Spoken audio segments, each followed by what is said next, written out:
Okay, so in this video we're going to talk about two direct implications that come from continuity. One of them is called the intermediate value theorem, and we'll call that IVT, and the other one is called the extreme value theorem.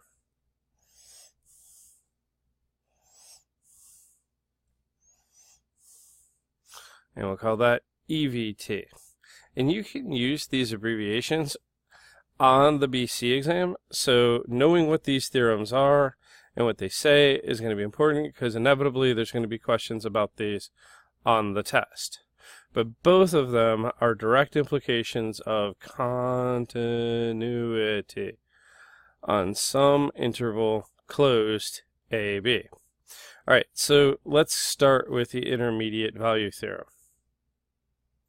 Okay, so the intermediate value theorem, or IVT, says that I have to have a function f, and it has to be continuous on some closed interval a, b. Okay, so continuity is required here. This is why we had to teach continuity first, and now we teach this. Okay, so we're going to pick some number n. It's a real number. Don't care where it is, but it's going to fit one of two cases. Either n, which is a y value, is going to be between f of a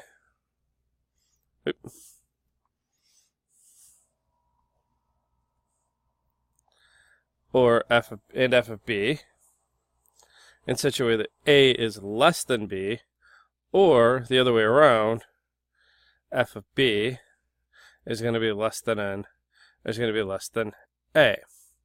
Okay, so this is the if part, right?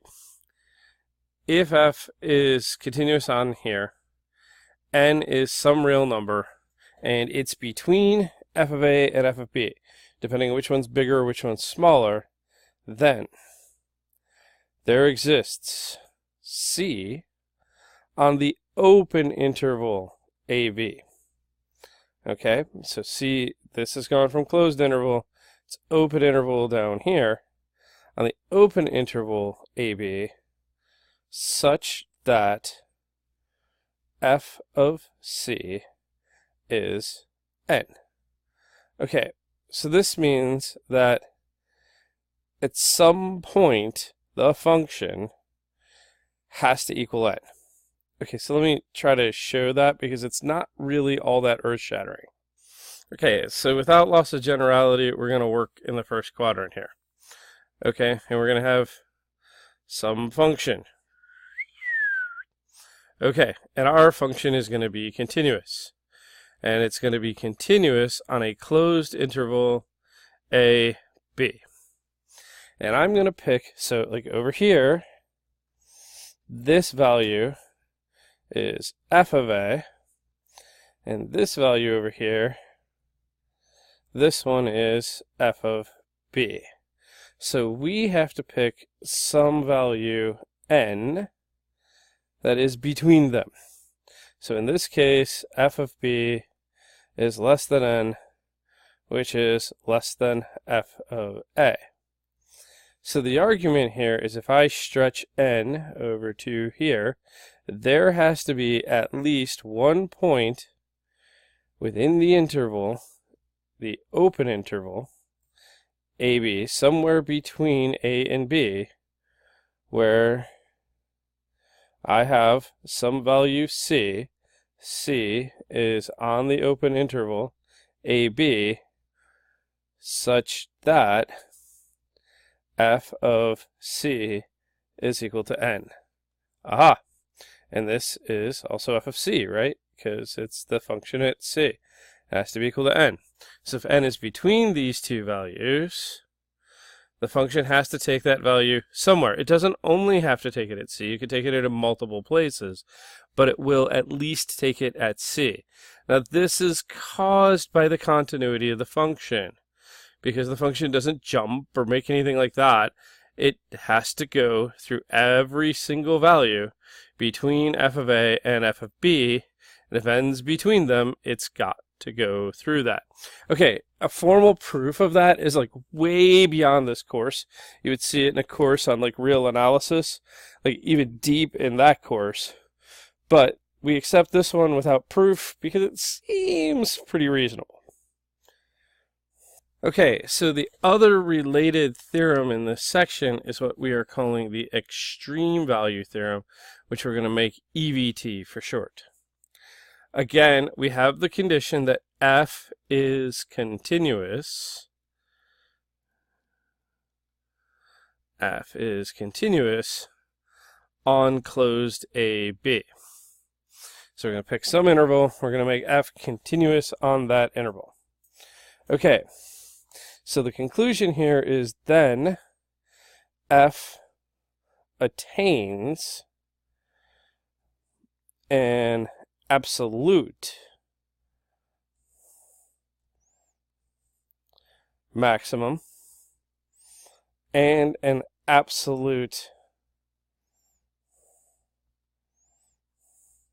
minimum on the closed interval AB. Okay, so here it's closed to closed. That's essential.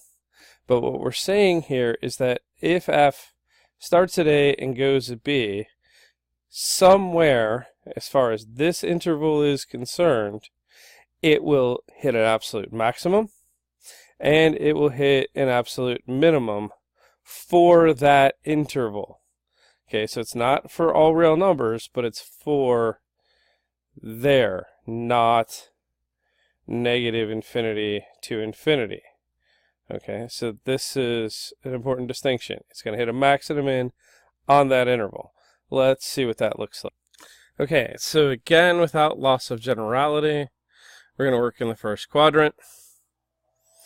We're going to have some function f, and f will be continuous. Let's put it here on the interval a to b. Okay, so it's continuous on the closed interval from a to b. So this is the region we care about, right? This part of the function, right? From there to there, just from a to b, nowhere else. So the argument here is that if it's continuous on that interval, it will have to attain an absolute maximum for that interval and an absolute minimum. And lo and behold,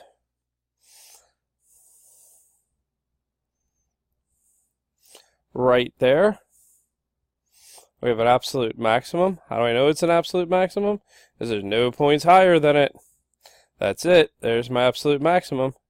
And down here somewhere, I have an absolute minimum. Okay, so within this interval, kind of like within this square,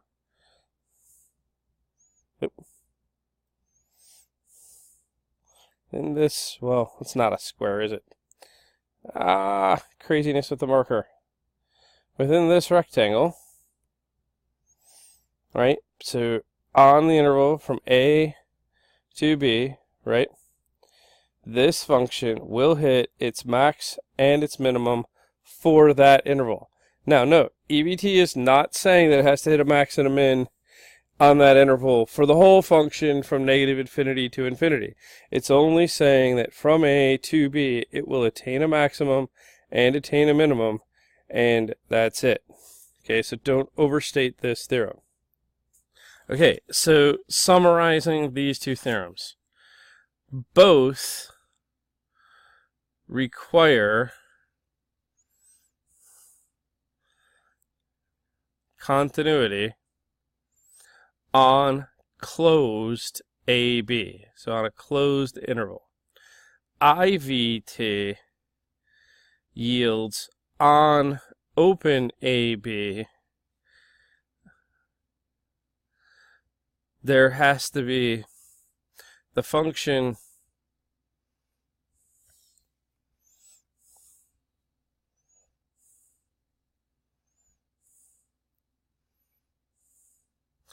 hits every value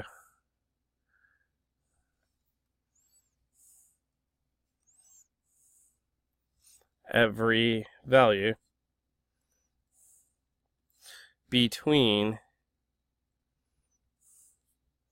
f of a and f of b. Okay, so if I have continuity, IVT gets me every single value between f of a and f of b, somewhere between a and b. EVT says that if I have a continuity somewhere on closed AB, so it can be the endpoints, I get an absolute max and an absolute min. So I get an absolute maximum and an absolute minimum. I'm guaranteed to have them on that closed interval. So this is an overview of IVT and EVT.